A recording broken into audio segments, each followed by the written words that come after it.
আমার সন্তান না, আমি স্বামী হয়ে তার তো আত্মরক্ষা করার জন্য আমার কিছু করতে হইবে।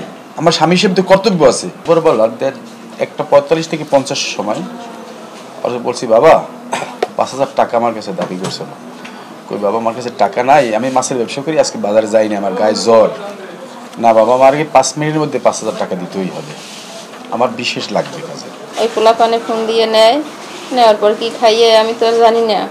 আমার না রান্না করতে দিত, চুলায় পানি ঢালতো, কেন আমার গায়ে কলস উঠেই পানি ঢালি দিত। আমি বের হবো, আমি বলছি বাবা আমার কাছে দেখো টাকা নাই। আমি বলছি অনেকক্ষণ, বাবা তুই এখান থেকে যা। আমি কখনো ওর গায়ে হাত তুলি নাই, কোনো সময়ও না। যেখানে লাকড়ি ছিল সব ভিজিয়ে দিত, ভাঙচুর এরকম করতো, করে আবার যাইতো, আবার ঘরে আসতো। এরকম আইতো রাত 12টা বাজে। ওই তুই ওখানে ওর ইচ্ছে মতো চলতো আর কি। ফ্রিজের তারমার সব খুলছে, ফ্রিজটা ভাড়াই দেবে। দুইটা জিনিস ফাড়াইছে মাত্র, একটা হলো দরজা ভাঙিয়ে ফেলাইছে আর আলনা ফাড়াইছে। ফ্রিজের যত বিদ্যুৎ ছিল সব ছিঁড়ে ফেলাইছে। 3 মিনিট সময় দেবেন তোমার, 3 মিনিটের মধ্যে যদি আমার টাকা না দাও আমি ফ্রিজ ফালাই দেবো। আজকে তো ওই ওর বাবার সাথে ওই করছে, আমার কয় তুই আমার চোখের সামনে আইলে তোরে ধরে কালে সিটে ফেলাই দেবো, তুই আমার চোখের সামনে আসবি না। আমার ঘর ছোট, আমরা গরিব, ভাঙ্গা চুরা ঘর, বুঝছেন, আমার কোনো সেফের জায়গা নাই, আমি যে সেফের জায়গায় থাকবো। ফ্রিজ ফেলার পর 5 মিনিটের পর সমস্ত ঘরে আমি আগুন দেবো, তোমাকে দুয়ার আটকে এই জনজনারে। এখন আমরা কি করতে পারি আর, আমাদের কি করণীয় আছে? নিজে তো জীবন রক্ষা করতে হবে, বাঁচতে হইবে সমাজে। বাংলাদেশের শক্তিশালী থার্মিক স্টিল বার ফেমাস স্টিল লিমিটেড। 5 মিনিটের মধ্যে আমরা ঘরে আগুন দেবো। বিদ্যুতের তার খুললে দিলাম, কিন্তু বিদ্যুতে আগুন দিলে আমি নিজেও মারা যাবো, আরো পশুপতি খারাপ হইবে।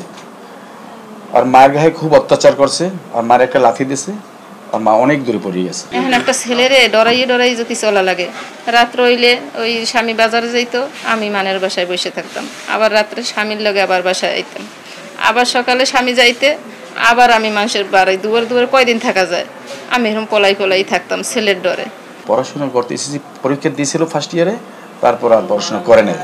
আর মায়ের একটা লাথি মারছে, মা অনেক দূরে পড়ে গেছে। এখন তার আমার সন্তান না, আমি স্বামী হয়ে তার তো আত্মরক্ষা করার জন্য আমার কিছু করতে হইবে। আমার স্বামী হিসেবে তো কর্তব্য আছে। আমি তার একটা পাশেই একটাই ছিল, একটা লাঠি রডের মতো ছিল, পাইপ, প্লাস্টিকের পাইপ না, ওটা মনে হয় লোহারই পাইপ। আমি মনে অজান্তে 2টা বাড়ি দিছি তারে, 2-3টা। একটা বাড়ি মনে হয় বেজাগায় পড়ে অ্যাক্সিডেন্ট হয়ে গেছে। আমরা সাথেই আমরা থানায় আসছি, আমরা মনে করছি নাই। পলাই থাকার কারণে ওই বাবাই আইতো, ফোন দিত, কইতাম আমি বসেন আমি রান্না করি, আর হে না বসলে রান্না করতে পারতাম না, খাইতে পারতাম না আমরা কেউ। এইভাবে দিন অনেক চলে গেছে, তারপরও সহ্য করছি। ছেলে ভালো হইবি না, আল্লাহর কাছে বলছি, কত নামাজ পড়ছি, আল্লাহর কাছে বলছি আল্লাহ আমার সন্তানটি ভালো বানাই দেন। আল্লাহ কথা শুনলো না, শেষ মাস তো এই ঘটনা হয়ে গেল।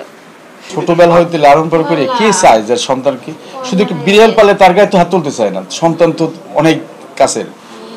আমি ওরে অনেকবার যাইতে বলছি, তারপরও আমি একটা পিড়ে দিয়েছি মতন আমার গলা চাপে ধরছে। এখন আমার বাঁচার জন্য তো আমার কিছু করতে হবে, বাঁচার জন্য হাতের পাশে লাঠি পেয়েছি। একটা সামরাই 2 দিন আগেই বাসায় ও ঘুমায়, ওরে উঠেই নেছে ও এগুলোরই। কিন্তু এই মাদকটা যদি বন্ধ না করে, সেটা আরো অনেক ছেলে মেয়ে নষ্ট হয়ে যাবে। আর মোবাইলে যারা ফোন দিয়েছে তাদের আমি একটু শাস্তি দিয়ে।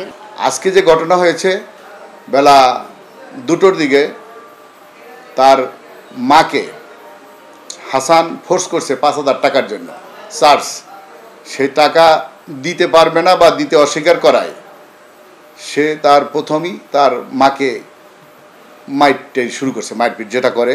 তখন তার বাবা তার স্ত্রীকে তার ছেলের কাছ থেকে বাঁচানোর জন্য যে আঘাত করছে, এই আঘাতের কারণেই সে গুরুতর অসুস্থ হয়ে গেলে হাসপাতালে নেওয়ার পরে তাকে মৃত্যু ঘোষণা করে।